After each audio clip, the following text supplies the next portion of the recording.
रामचंद्र शुक्ल द्वारा रचित लोभ और प्रीति निबंध का अध्ययन आज हम करेंगे।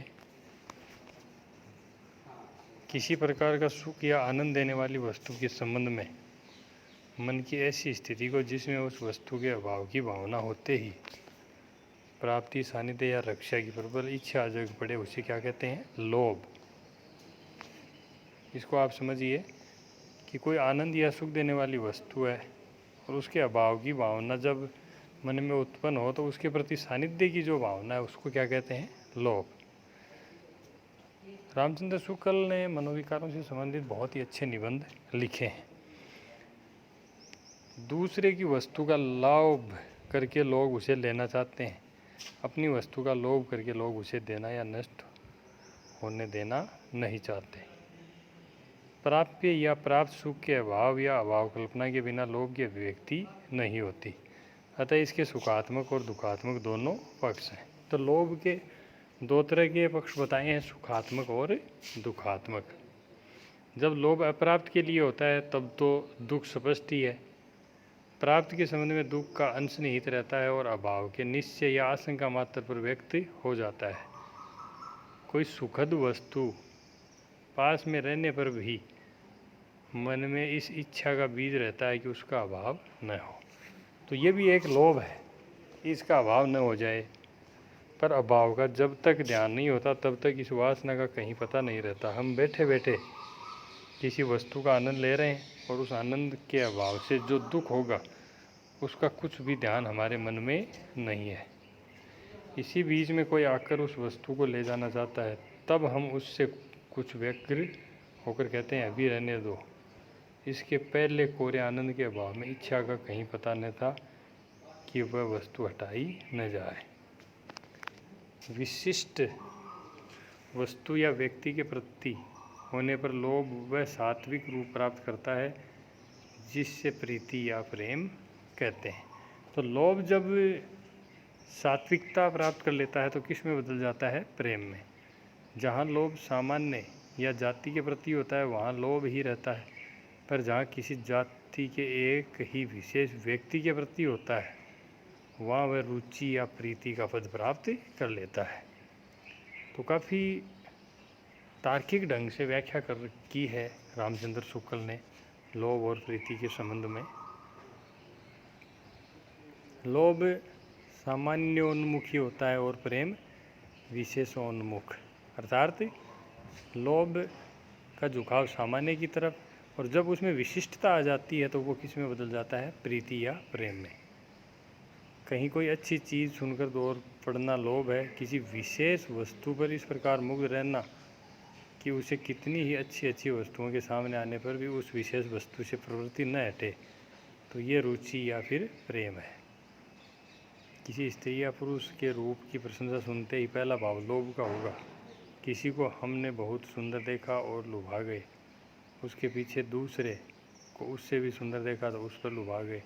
जब तक प्रवृत्ति का ये विचार रहेगा तब तक हम लोभी ही माने जाएंगे। जब हमारा लोभ किसी एक ही व्यक्ति पर स्थिर हो जाएगा, हमारी वृत्ति एकनिष्ठ हो जाएगी, तब हम क्या कहलाएंगे? प्रेमी। अर्थात जब हम एक विशिष्ट की ओर आकृष्ट होंगे तो अपना लोभ किस में बदल जाएगा? प्रीति में। पर साधारणतः मन की ललक यदि वस्तु के प्रति होती है तो लोभ, और किसी प्राणी या मनुष्य के प्रति होती है तो प्रीति कहलाती है। लोभ का प्रथम संवेदनात्मक अवयव है किसी वस्तु का बहुत अच्छा लगना, उससे बहुत सुख या आनंद का अनुभव होना, अतः वह आनंद स्वरूप है। इसी से किसी अच्छी वस्तु को देखकर लुभा जाना कहा जाता है। पर केवल इस अवस्था में लोभ की पूरी अभिव्यक्ति नहीं होती। कोई वस्तु हमें बहुत अच्छी लगी, किसी वस्तु से हमें बहुत सुख या आनंद मिला, इतने ही पर दुनिया में यह नहीं कहा जाता कि हमने लोभ किया। जब संवेदनात्मक अवयव के साथ इच्छात्मक अवयव का संयोग होगा, अर्थात जब उस वस्तु को प्राप्त करने की, दूर न करने की, नष्ट न होने देने की इच्छा प्रकट होगी, तभी हमारा लोभ लोगों पर खुलेगा। इच्छा लोभ या प्रीति का ऐसा आवश्यक अंग है कि यदि किसी को कोई बहुत अच्छा या प्रिय लगता है तो लोग कहते हैं कि वह उसे चाहता है। भूखे रहने पर सबको पेड़ अच्छा लगता है। पेड़ा खाने का, पेड़ नहीं पेड़ा। पर चौबे जी पेट भर भोजन के ऊपर भी पेड़े पर हाथ फेरते हैं।